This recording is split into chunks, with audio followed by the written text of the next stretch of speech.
Hi, good morning. അങ്ങൻ്റെ മാതാവു പിതാവുമങ്ങ്, അങ്ങൻ സഖാബന്ധുവുമങ്ങു തന്നെ.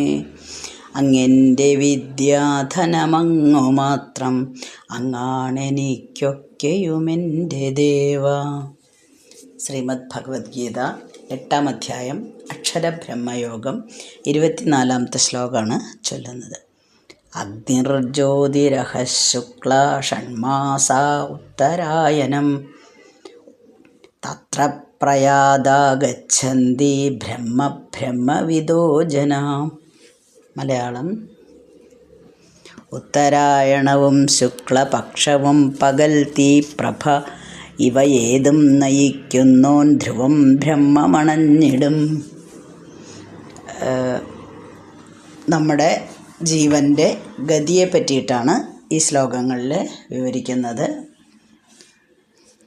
2 തരം ഗതികളാണ് വിവരിക്കുന്നത്. ഒന്ന് പുനരാവൃത്തി ഇല്ലാത്ത ഗതി, മറ്റേത് സാധകന്മാരുടെ, രണ്ടും യോഗിമാരെ എന്നാണ് വിളിക്കുന്നത്. ഒന്ന് ബ്രഹ്മപദത്തിലെത്തിയവരാണ്, രണ്ടാമത് പുനരാവൃത്തിയോട് കൂടിയിട്ടുള്ള ഗതിയാണ് വിവരിക്കുന്നത്. അഗ്നി ജ്യോതി അഹ ശുക്ല ഷണ്മാസാ ഉത്തരായണം. അഗ്നി, ജ്യോതിസ്, അഹ പകൽ, ശുക്ലപക്ഷം 6 മാസമുള്ള ഉത്തരായനകാലം. തത്ര പ്രയാതാഹ ആ മാർഗത്തിലൂടെ ദേഹത്യാഗം ചെയ്തു പോകുന്ന ബ്രഹ്മവിദഃ ജനാഹ ബ്രഹ്മജ്ഞാനികൾ ബ്രഹ്മത്തെ പ്രാപിക്കുന്നു. ബ്രഹ്മജ്ഞാനികളെ പറ്റിയിട്ടാണ് പറയുന്നത്. അവരുടെ ദേഹം വെടിയുന്ന സമയത്ത് അവരുടെ ജീവൻ്റെ ഗതിയെ പറ്റിയിട്ടാണ് വിവരിക്കുന്നത്. അപ്പോൾ അഗ്നി, ജ്യോതിസ്, പകൽ, ശുക്ലപക്ഷം, ഉത്തരായനം ഇതൊക്കെ സൂര്യമണ്ഡലത്തെയാണ് പ്രതിനിധാനം ചെയ്യുന്നത്. വളരെ പ്രകാശതുല്യമാണ്. നല്ലപോലെ പ്രകാശമുള്ള ഒരു യാത്രയാണത്രേ ഈ ദേവയാനം എന്ന് പറയുന്നത്.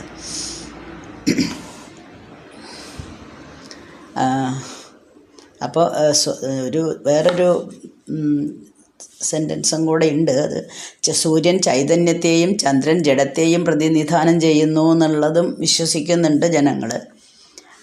ഏതായാലും ഇതിൽ ബ്രഹ്മപ്രാപ്തിയെ പറ്റിയിട്ടാണ് പറയുന്നത്.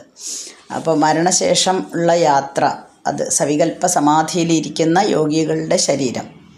അവർക്ക് ശരീരം ഉണ്ടോന്നോ ഇല്ലയെന്നോ എന്നുള്ള വ്യത്യാസമില്ല. ശരീരമുണ്ടെങ്കിലും ശരി, ഇല്ലെങ്കിലും ശരി, അവർ സവികൽപ്പ സമാധിയിൽ എത്തി, അല്ലെങ്കിൽ പരമാത്മത്തിലെത്തി, നമ്മൾ പറയുന്ന പരമപദത്തിലേക്ക് എത്തിക്കഴിഞ്ഞു.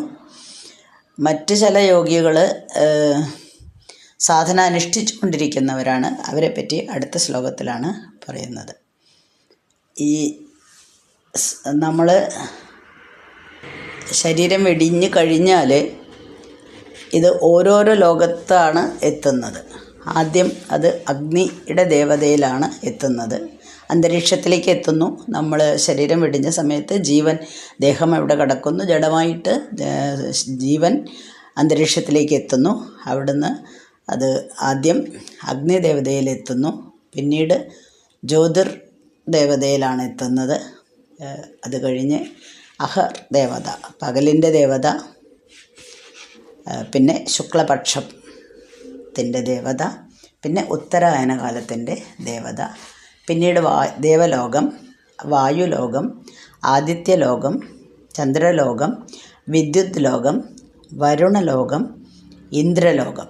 ഈ ലോകങ്ങളിലൂടെയൊക്കെയുള്ള യാത്രയ്ക്ക് ശേഷം അത് ബ്രഹ്മലോകത്ത് എത്തുന്നു. അപ്പോൾ ആ ബ്രഹ്മലോകം വരെയാണ് മായ എന്ന് പറയുന്ന, നമ്മൾ മായ ആണ്, ഈ ലോകം മുഴുവനും മായയാണ് എന്ന് പറയുന്നത് ഈ ബ്രഹ്മലോകം വരെയാണ്. അവിടെ വെച്ച് ഈ ജീവൻ അപ്പോൾ ഭഗവാനിൽ ലയിക്കുകയും ചെയ്യുന്നു. അപ്പോൾ ഈ സൂര്യരശ്മികളാണ് അന്തരീക്ഷത്തിൽ നിന്ന് ഈ ദേവതകന്മാരുടെ കയ്യിലേക്കെല്ലാം എത്തിക്കുന്നത്. അപ്പോൾ നമ്മൾ സാധാരണയായിട്ട് ഉത്തരായനം, ദക്ഷിണായനം കഴിഞ്ഞ ശ്ലോകത്തിൽ പറഞ്ഞിട്ടുണ്ടായിരുന്നു. ആ മാസത്തിൽ മരിച്ചാൽ സ്വർഗത്തിലെത്തുന്നു, അല്ലെങ്കിൽ ഈ മാസത്തിലാണ് മരിച്ചത് അതുകൊണ്ട് സ്വർഗപ്രാപ്തി കിട്ടില്ല, അങ്ങനെയൊന്നുമില്ല. നമ്മളുടെ കർമ്മങ്ങൾക്ക് അനുസരിച്ചാണ്. ഇവിടെ യോഗികളെ പറ്റിയിട്ടാണ് പറയുന്നത്. അവർ പരമപദത്തിൽ എത്തിക്കഴിഞ്ഞവരാണ്. അവർ ഏത് മാസം മരിച്ചാലും, അല്ലെങ്കിൽ ഏത് മാസം അവർ ദേഹം വെടിഞ്ഞാലും ഈ യാത്ര തന്നെയാണ് അവരുടെ ജീവന് സംഭവിക്കുന്നത്. ഈ ജീവൻ്റെ ഗതിയെ പറ്റിയിട്ട് നാരായണീയത്തിലും വളരെ വിശദമായിട്ട് ആദ്യത്തെ ദശകങ്ങളിൽ വരുന്നുണ്ട്. ആദ്യത്തെ 10-20 ദശകങ്ങൾക്കുള്ളിലായിട്ട് വരുന്നുണ്ട്. ഇനി പുനരാവൃത്തി ഉള്ള ഗതിയാണ് പറയുന്നത്. അതായത് യോഗികളിൽ നിന്നാണ് വിളിക്കുന്നത്. സാധന അനുഷ്ഠിച്ചവരാണ്, പുണ്യകർമ്മങ്ങൾ അനുഷ്ഠിച്ചുകൊണ്ട് ജീവിക്കുന്നവരാണ്. അവർ സ്വർഗപ്രാപ്തിക്ക് വേണ്ടിയിട്ട് ഓരോ ലക്ഷ്യമുണ്ട്. അപ്പോൾ സ്വർഗപ്രാപ്തി ആഗ്രഹിച്ച് ജീവിക്കുന്നതിൻ്റെ ഇടയ്ക്ക് ദേഹം വിടുമ്പോൾ അവർക്ക് പിതൃയാനം എന്നാണ് പറയുന്നത്. അതായത് പിതൃലോകം പ്രാപിച്ച് സ്വർഗലോകം പ്രാപിച്ച് അവിടെ ഉള്ള ഭോഗങ്ങളൊക്കെ ആസ്വദിച്ച് ഭുജിച്ച് പിന്നെ അവരുടെ പുണ്യമൊക്കെ തീരുമ്പോൾ വീണ്ടും മറ്റൊരു യോനിയിൽ വന്ന് ജനിക്കുന്നു. പക്ഷെ അവർ ശ്രേഷ്ഠന്മാർ തന്നെയാണ്, അവരെ യോഗികളിൽ നിന്നാണ് വിളിക്കുന്നത്. അതിനെ പറ്റിയിട്ടാണ് 25-ാമത്തെ ശ്ലോകത്തിൽ പറയുന്നത്. ഓക്കെ, 25-ാമത്തെ ശ്ലോകം. ധൂമോ രാത്രിസ്തഥാ കൃഷ്ണ ഷണ്മാസാ ദക്ഷിണായനം തത്ര ചാന്ദ്രമസം ജ്യോതിർ യോഗീ പ്രാപ്യ നിവർത്തതേ. മലയാളം.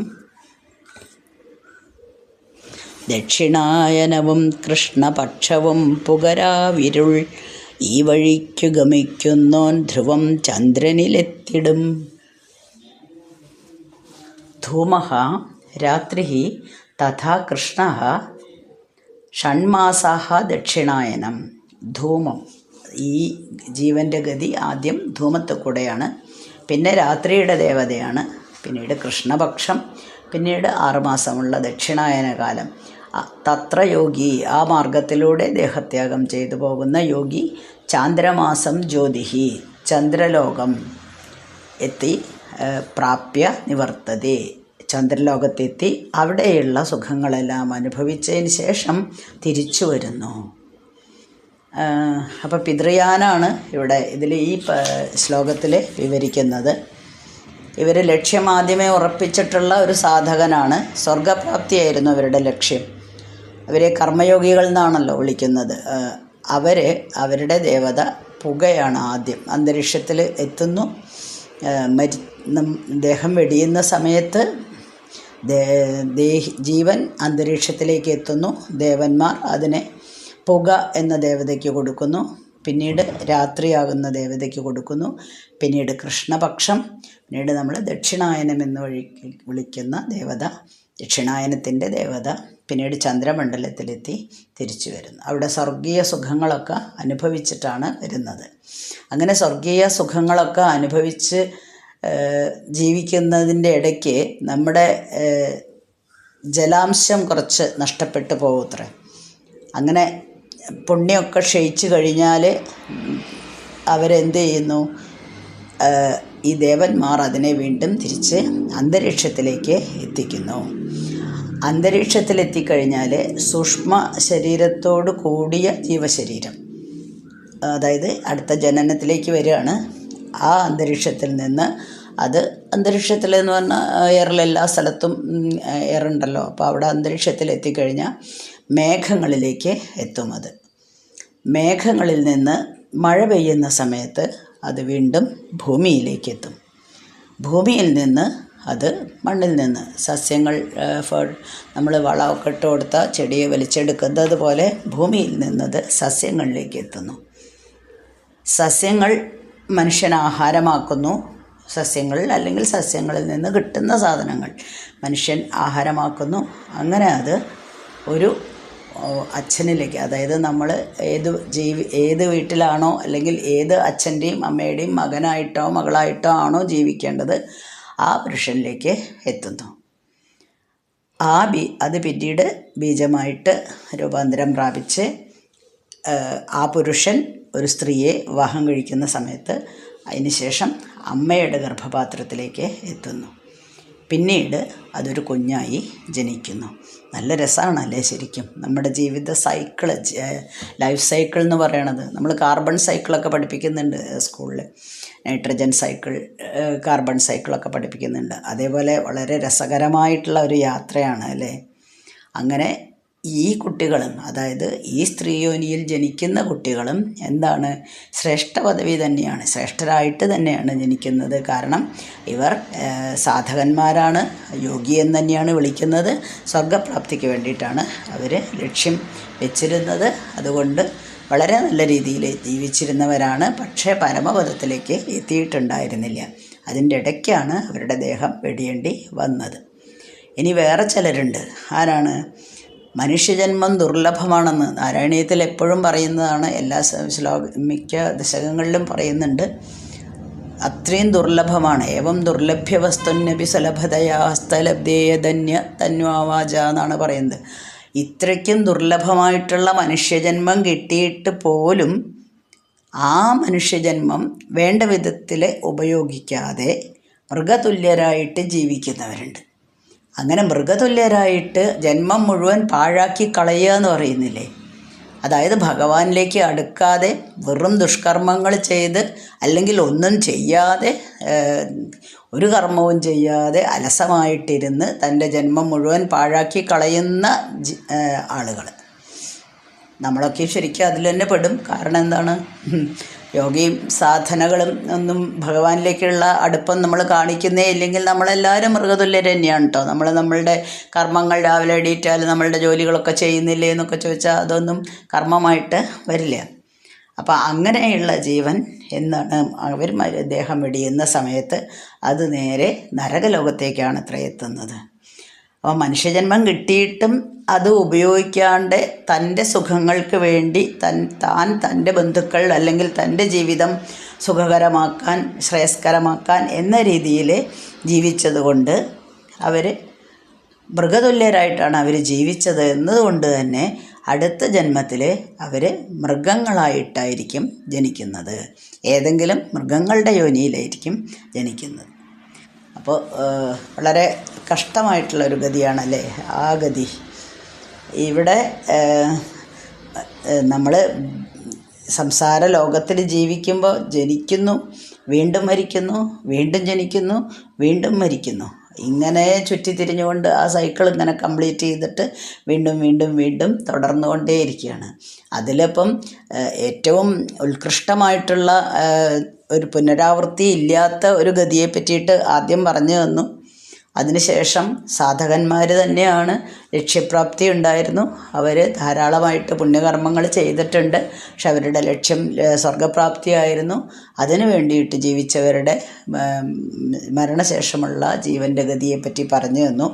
അത് കഴിഞ്ഞിട്ട് രണ്ടുമല്ലാത്ത ആൾക്കാർ, സാധകന്മാരും ആയിട്ടില്ല, പരമപദവും പ്രാപിച്ചിട്ടില്ല, നല്ല കാര്യങ്ങൾ ചെയ്തിട്ടുമില്ല, മനുഷ്യജന്മം കിട്ടിയിട്ടും അത് വേസ്റ്റാക്കി അല്ലെങ്കിൽ പാഴാക്കി കളഞ്ഞിട്ടുള്ള ജന്മങ്ങളുടെ ഗതി, അതായത് അവരുടെ മരണഗതിയെ കുറിച്ചും പറഞ്ഞു തന്നു കഴിഞ്ഞു. ഇനി ഒരു 2 ശ്ലോകത്തിൽ ഈ അധ്യായം ഉപസംഹരിക്കുകയാണ്. അപ്പോൾ ഇനി 2-3 ശ്ലോകങ്ങളും കൂടെ ഈ അധ്യായത്തിൽ ഉണ്ട്. അത് അടുത്ത ദിവസം വായിക്കാം. നമ്മളിപ്പം 25 വരെയുള്ള ശ്ലോകങ്ങളാണ് പറഞ്ഞിരിക്കുന്നത്. അടുത്ത ദിവസം 26ാമത്തെ ശ്ലോകം ചൊല്ലാം. ഓക്കെ. അസ്മിൻ പരാത്മന്നനുപാദ്മകൽപ്പേ ത്വമിത്തമുത്ഥാപിത പത്മയോനി അനന്തഭൂമാമരോഗരാശിം നിരുന്ധിവാദാലയ വാസവിഷ്ണു.